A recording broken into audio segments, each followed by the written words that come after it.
இந்தியாவை ஆங்கிலேயர்கள் ஆண்டு கொண்டிருந்த காலம். கர்னல் மார்டின் தன்னுடைய மனைவியை மத்திய பிரதேசத்தில் விட்டுவிட்டு படையை தலைமை தாங்கி ஆப்கானுக்கு போர் புரிய சென்றிருந்தார். அவருக்கு தினமும் தன் மனைவிக்கு கடிதம் எழுதும் பழக்கம் இருந்தது. ஆனால் அங்கிருந்த சூழ்நிலை காரணமாக படிப்படியாக கார்னலிடம் இருந்து கடிதம் வருவது நின்று போனது. இதை எண்ணி கர்னல் மார்டினின் மனைவி தன் கணவனுக்கு ஏதோ விபரீதம் நேர்ந்து விட்டதோ என்று எண்ணி மிகவும் வருத்தப்பட்டார். இப்படி இருக்க ஒரு நாள் கர்னலின் மனைவி பைஜ்நாத் மகாதேவ் கோவிலை கடந்து சென்று கொண்டிருந்த போது அக்கோவிலில் இருந்து வந்த சங்கினுடைய முழக்கமும் மந்திரங்களின் உச்சரிப்பு சத்தமும் அவரை கோவிலுக்குள் ஈர்த்தது.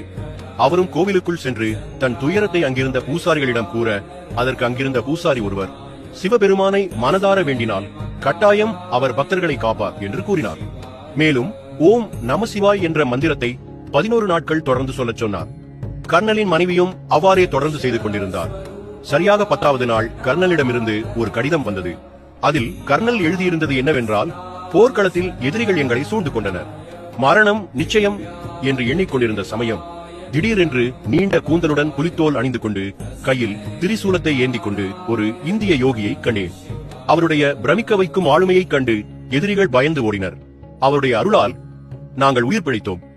பிறகு அந்த யோகி என்னிடம் வந்து, கவலைப்பட வேண்டாம், உன் மனைவியின் பிரார்த்தனையால் மகிழ்ச்சி அடைந்து உன்னை மீட்க வந்தேன் என்று கூறியதாகவும் கடிதத்தில் எழுதியிருந்தார். இதை படித்த கர்னலில் மனைவியின் கண்களில் கண்ணீர் பெருகியது. சில வாரங்களிலேயே மார்டின் வீடு திரும்பினார். அப்போது மார்டினின் மனைவி இங்கு நடந்த விஷயங்களை அவரிடம் கூறினார். இருவருமே சிவபெருமானின் பக்தர்களாக மாறினார்கள். மார்டினின் மனைவி வேண்டிக் கொண்டது போலவே 1883ஆம் ஆண்டு கோவிலை புதுப்பிக்க 15,000 ரூபாய் நன்கொடை அளித்தனர். இந்த தகவல் இன்றும் பைஜ்நாத் மகாதேவ் சிவன் கோவிலில் பொறிக்கப்பட்டுள்ளது குறிப்பிடத்தக்கது.